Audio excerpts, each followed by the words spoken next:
Ya, saudara, kami lanjutkan. Sekarang saya mencoba untuk membayangkan bagaimana ke depan begitu ya. Nanti dari kesehatan, Dr. Eka, situasi-situasi sekaligus update bagi kita semua mengenai fasilitas kesehatan, sarana dan prasarananya yang sampai sekarang kalau saya mendengar sudah mulai kewalahan begitu. Jakarta ini padahal begitu. Tapi saya ke Prof. Juanda dulu. Apakah kemudian dengan PP ini nanti begitu, Prof, secara hukum kan semua akan jelas sampai ke bawah, mudah-mudahan begitu. Lebih cepat, lebih baik karena daerah membutuhkan ini semua untuk membantu menyebar cepatnya virus corona ini di daerah mereka. Langkah yang harus ditentukan ada PP-nya. Kemudian kita bisa ke samping, ke kiri dan ke kanan kan. Ekonomi bagaimana, situasi keamanan dan lain-lain. Bisa dibayangkan mengenai itu, Prof? Iya, saya kira memang kita kembali pada persoalan dilematis memang. Ya. Ya, satu sisi bahwa penanganan sebuah perkara katakanlah corona ini sebenarnya memang sudah ada undang-undang, tapi peraturan pemerintahnya belum ada. Nah, jadi sebenarnya kalau nanti sudah ada peraturan pemerintahnya, itulah pedoman teknis dari pelaksanaan penanganan dari karantina ini. Apakah rumah, wilayah, apa rumah sakit, dan pembatasan sosial. Semuanya diatur di situ. Ya. Nah, apa turunannya akan mengikuti terus. Ya, jenis-jenis bagaimana koordinasi antara pemerintah pusat dengan pemerintah daerah, kemudian apa kewajiban pemerintah pusat, apa kewajiban pemerintah daerah, itu semua diatur. Termasuk para pekerja informal yang biasanya bertahan sampai menjelang Lebaran, tapi sekarang sudah harus pulang. Nah, makanya apa yang akan membuat mereka diam dulu di Jakarta misalnya begitu? Itu makanya kalau konsekuensi daripada persoalan kebijakan nanti apakah karantina apapun, karantina rumah, karantina semuanya kalau sudah dinyatakan karantina rumah, berarti rumah itu yang dikarantina. Nah, jangan salah-salah ini kadang-kadang.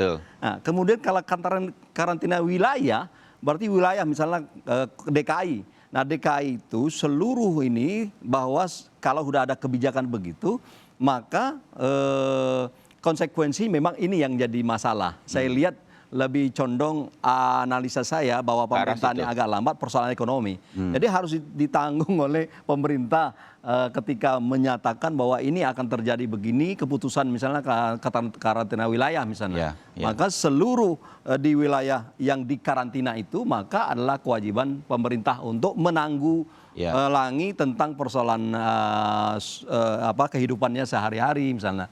Nah, termasuk misalnya juga kewajiban dari pemerintah daerah. Tapi saya kira tidak ada masalah, tidak usah dikhawatirkan kalau memang ini demi untuk kepentingan rakyat banyak, demi untuk menangani sebuah kasus seperti ini. Skala prioritas tampaknya. Tapi landasan hukum sudah jelas.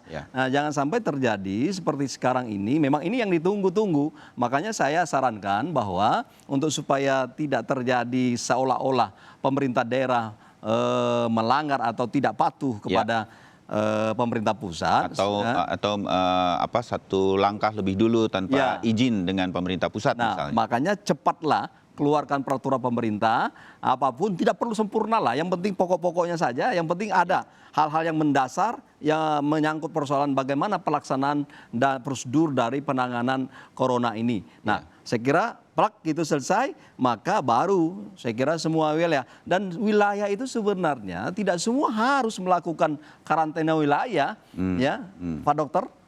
Seperti DKI misalnya. DKI ini saja, cuman yang lainnya itu latah-latah saja sekira, lockdown segala macam, karantina wilayah segala macam. Sebenarnya ada kriteria yang perlu dipahami oleh kita bersama, bahwa apa yang misalnya kriteria karantina wilayah ini. Nah, apa karantina rumah sakit misalnya dan seterusnya. Nah, inilah mungkin yang akan diatur di dalam peraturan pemerintah itu nanti. Nah, sehingga tidak bias, tidak lagi bingung. Pemerintah daerah juga ini kewajibannya, bagaimana pemerintah kabupaten, kota, provinsi dan seterusnya. Apalagi misalnya kewajiban-kewajiban kewenangan dari masyarakat yang lain. Misalnya begini, konsekuensinya di dalam undang-undang itu ketika dinyatakan bahwa karantina wilayah misalnya, bahwa setiap orang di pasal 9 ayat 1 itu wajib mentaati itu.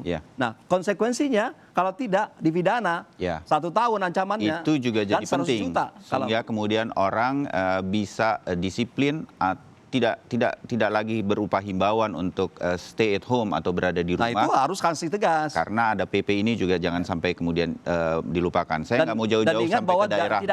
tidak hanya persorangan ya. Korporasi juga dipidana. Ya. Nah, itu juga penting saya rasa berkaitan dengan masih banyak korporasi yang sekarang kemudian masih berpikir ekonomi. Tetapi ini sekarang ekonomi dulu atau kesehatan dan keselamatan seluruh warga Indonesia lebih dulu. Saya rasa prioritasnya jelas sudah. Kesehatan dulu. Saya tidak berpanjang jauh dulu sampai ke daerah, walaupun daerah sudah bergerak. Di Jakarta, melalui media sosial saya lihat beberapa klaster perumahan sudah menerapkan sebetulnya isolasi ataupun karantina. Dan itu tidak bisa kemudian dilarang karena mereka ingin menjaga daerah mereka. Ini boleh saya tambahkan gimana itu, Prof? Bahwa sebenarnya kalau saya lihat dari undang-undang itu, pengertian dari misalnya pembatasan sosial berskala besar itu sudah dilakukan.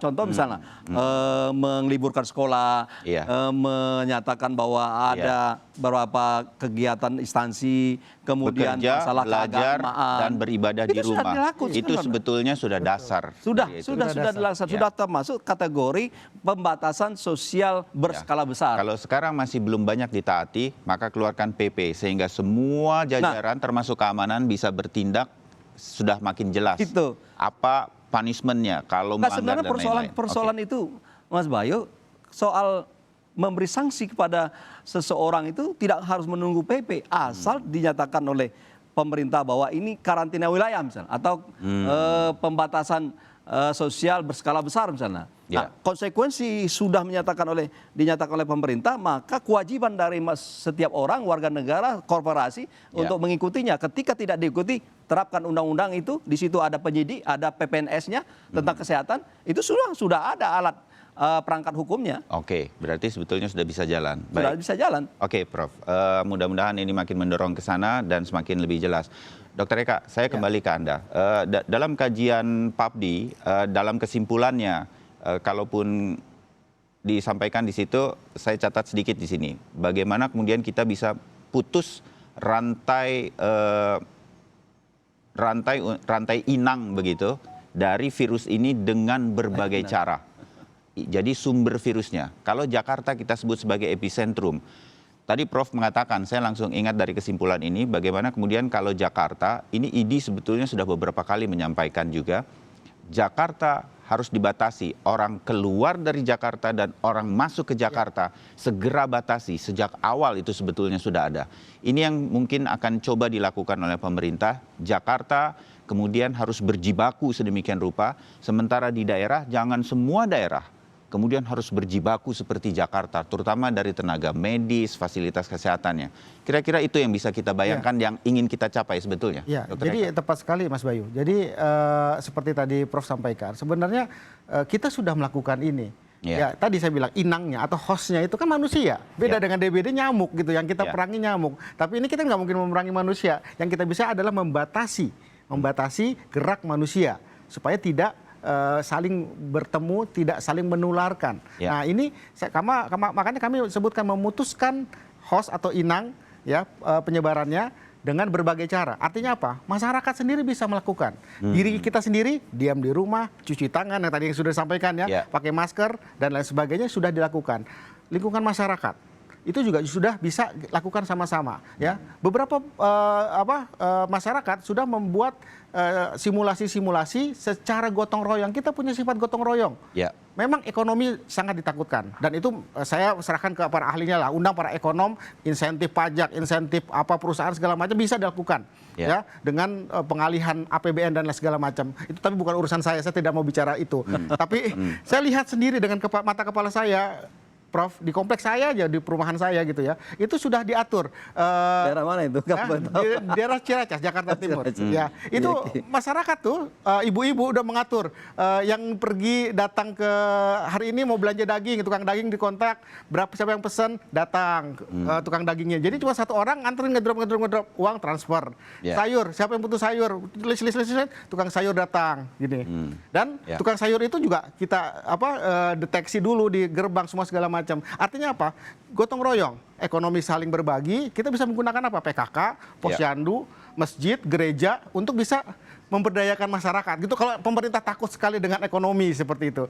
Tapi ini penting, memutus rantai host atau rantai penyebaran melalui pembatasan mobilisasi inangnya. Dan inang itu adalah manusia. Nah, saya poinkan gini, Jakarta sekarang epicentrum. Taruh 70% orang Jakarta sekarang sudah tertular karena semua udah nggak jelas. Betul. Siapa yang iya, siapa yang enggak itu sudah tidak jelas. Tetapi di daerah masih jelas, masih bisa clustering. Siapa orang yang kontak itu masih bisa. Artinya apa? Itu tinggal di klasternya belum separah Jakarta sudah tidak bisa diklaster lagi kira-kira begitu. Jakarta Kalau di daerah masih jelas. Satu klaster, satu Jakarta udah ada satu klaster. Kalau daerah orang yang datang ke sana nyontak ke kemana itu masih bisa di cluster, tracking ya. Orang itu stay di rumah 14 hari.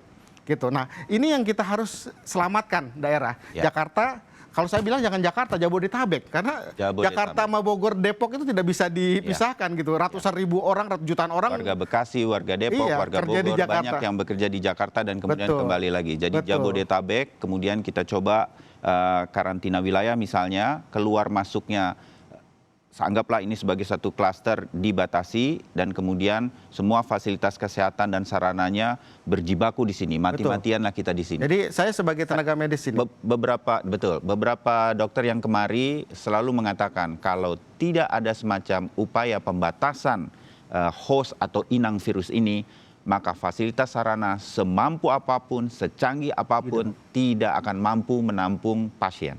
Betul. Oke. Jadi saya sampaikan ya sebagai tenaga medis yang saya lihat di lapangan seperti apa, APD kurang. Kita melihat memeriksa pasien itu harus dengan perlengkapan yang lengkap. Kalau tidak kita tertular. Kalau kita tertular, satu orang dokter tertular bahkan innalillahi sampai meninggal, ya itu kerugian masyarakat besar. Kenapa? Dokter tersebut hilang kemampuannya untuk bisa membantu masyarakat kesehatan. Nah sekarang sudah yang saya tahu terakhir kemarin 13 teman sejawat kami sudah terkena. Ya. Nah di samping itu kemarin viral juga ada orang pakai APD lengkap belanja di mall seperti itu. Ini kan tolonglah Indonesia ini gotong royongnya kuat. Kita bisa bersatu. Kita bangsa yang bersatu. Kita bisa menghadapi ini secara bersama-sama. Pemerintah sesuai dengan porsinya, Prof udah bilang, buat undang-undang. Kita masyarakat, tenaga kesehatan, kita akan bekerja maksimal. Yang tidak bisa apa-apa, misalnya bukan tenaga kesehatan gitu ya, ya diam di rumah. Diam di rumah itu pun sudah membantu. Itu pun sudah ikut berjuang. Jadi kita bisa kok sama-sama. Dan kita tolong saudara kita yang memang makannya, nafkahnya itu harian, ya kita tolong, kita data berapa keluarga kita bisa membantu itu. Teori memang saya gampang mengucapkan, tetapi saya yakin bangsa ini bangsa besar. Kita pernah melewati masa-masa sulit dan kita pasti bisa. Dan terakhir, kalau masih silakan, bisa? Prof. Ya, singkat. Singkat. Supaya ini adalah solusinya. Ketika misalnya katakanlah tadi saya memikirkannya begini, kalau mau PP itu cepat-cepat. Tetapi kalau memang ada kendala-kendala yang begitu mengganjal sehingga PP tidak bisa dikeluarkan cepat, maka solusinya saya kira buat keputusan presiden aja. Bahwa ini dinyatakan begini, biar daerah-daerah itu diserahkan kepada daerah yang kira-kira memang ya bahwa ini sudah harus dilakukan, silakan lakukan. Saya kira menunggu PP daripada menunggu PP, saya kira dengan pernyataan presiden melalui sebuah produk hukum yang keputusan presiden atau instruksi presiden kalau bisa segera bergerak silakan lakukan sambil menunggu apa kemudian PP dibentuk. Saya kira itu jalan keluar supaya terselesaikan wibawa pemerintah pusat tidak terlemahkan atau kurangi, tetapi warga masyarakat terlindungi, pemerintah daerah termasuk provinsi segala macam bisa menjalankan tugasnya sebagai pemerintah daerah untuk melindungi masyarakatnya. Saya kira itulah salah satu jalan keluar daripada menunggu PP-nya lama atau cepatkan dalam 1-2 hari ini PP keluar, selesai itu. Oke, baik. Prof. Juanda terima kasih. Dan juga masukannya dari sisi kesehatan, Dr. Eka terima kasih. Salam untuk seluruh dokter, perawat, dan lain-lain. Kita berdoa untuk mereka. Kalau kita tidak bisa memberikan doa saja kepada mereka, stay at home. Diam di rumah. Kita harus membantu memutus mata rantai virus corona ini dengan diam di rumah, dan tidak mudik untuk sementara waktu. Mudah-mudahan begitu. Prof. Juanda, terima kasih. Maskernya sudah dipakai lagi. Dr. Eka juga terima kasih. Ya. Salam untuk Pak Abdi. Dan itu tadi perbincangan kami. Mudah-mudahan makin menambah wacana Anda dan tidak perlu panik dengan apapun yang akan dilakukan, terutama dalam karantina wilayah yang mungkin akan diterapkan oleh pemerintah. Semua akan diatur. Kami akan hadirkan segmen Tanya Jawab